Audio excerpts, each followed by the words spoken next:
साथियों नमस्कार। साथियों, सहारा इंडिया समूह के प्रबंधकों पर कई राज्यों में सहारा ग्रुप के प्रबंधक और चारों सोसाइटियों पर कुछ कार्यवाही तेज हो गई है। कई राज्यों में ईडी और ईओडब्ल्यू तथा सीआईडी की कार्यवाही बहुत तेजी के साथ हो रही है। सहारा प्रबंधन को अब डर सताने लगा है। आम निवेशकों और कार्यकर्ताओं को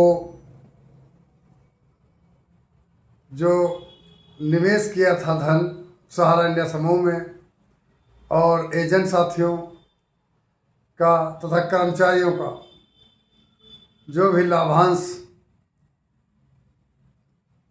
यानी धनराशि हड़प करने वाला सहारा प्रबंधन ग्रुप आज भयभीत हो रहा है।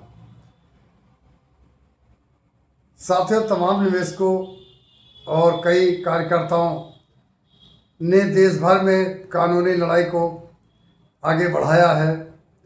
पहले सरकारी एजेंसियों के द्वारा किसी तरह की कोई कार्यवाही सहारा प्रबंधकों के खिलाफ नहीं करता था। सरकारी जांच एजेंसियां एकदम देखती रह जाती थी। आज सरकारी एजेंसियां अब कुछ कार्यवाही जरूर कर रही हैं। साथियों, यह सब सहारा से भुगतान की लड़ाई लड़ने वाले क्रांतिकारियों और संगठनों के कारण हो रही है। साथियों, सभी निवेशकों और कार्यकर्ताओं, आप लोग सहारा ग्रुप से भुगतान की लड़ाई लड़ते रहें, तभी भुगतान शायद मिल पाएगा। सहारा समूह के प्रबंधक और चारों सोसाइटियों के प्रबंध तंत्र से जुड़े लोगों को अब गिरफ्तारी का डर सताने लगा है। यह प्रबंधक लोग बड़े ही गोपनीय ढंग से गोपनीय निवासों पर निवास कर रहे हैं और अपने जो निवास स्थान लोगों को जानकारी थी वहाँ से गायब हैं। उनका पता लगाना भी बहुत ज़रूरी है। हेरा फेरी करने का मामला, धोखाधड़ी करने का मामला और जेल जाने का डर बहुत तेज़ी से सता रहा है।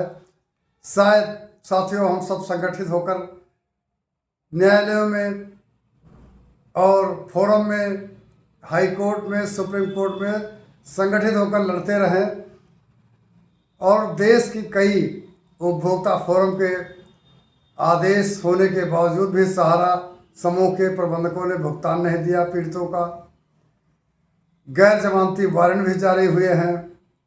अब ये लोग गुमनामी ज़िंदगी जी रहे हैं।